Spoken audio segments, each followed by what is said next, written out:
Facing incredible losses in both profits and product, SHTFplans Mac Slavo notes that soybean farmers are desperately hoping that the trade war implemented by President Donald Trump will soon end.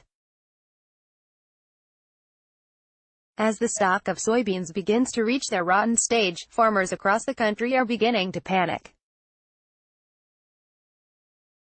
Although President Donald Trump sees tariffs as a tool to force changes in America's economic relationships with China and other major trading partners, it doesn't seem to be helping anyone in the U.S.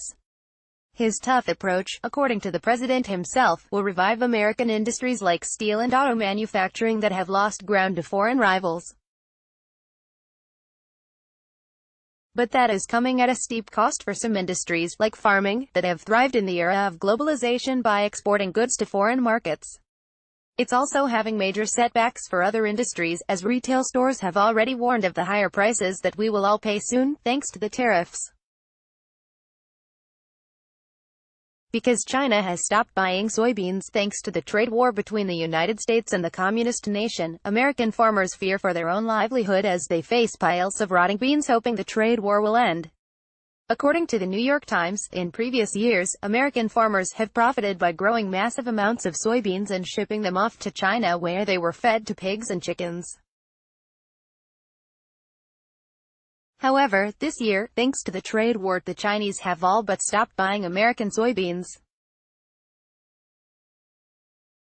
The largest market for one of America's largest exports has shut its doors. The Chinese government imposed a tariff on American soybeans in response to the Trump administration's tariffs on Chinese goods.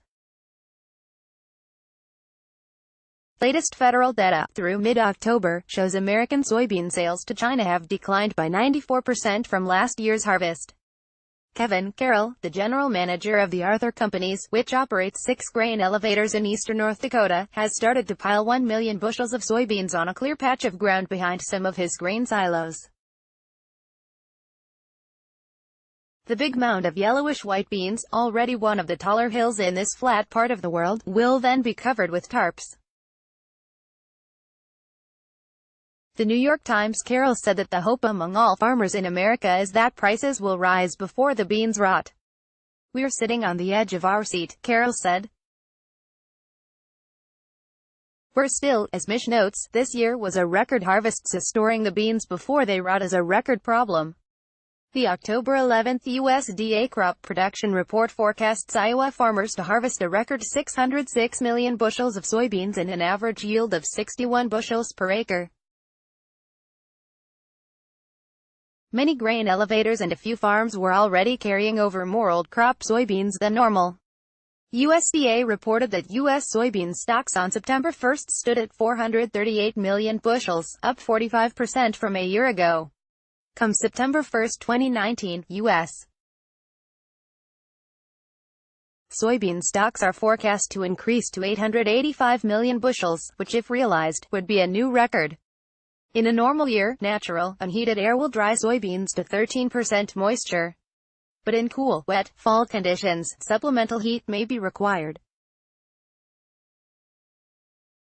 Soybeans with less than 15% moisture can be dried with bin fans. Soybean seed stored over one planting season should be 12% moisture or less, while carryover seed should be stored at 10% moisture or less. Compared to corn, soybeans are fragile and can be damaged by air that is too hot or too dry, and can be damaged from rough handling. Not to fear, we call this winning.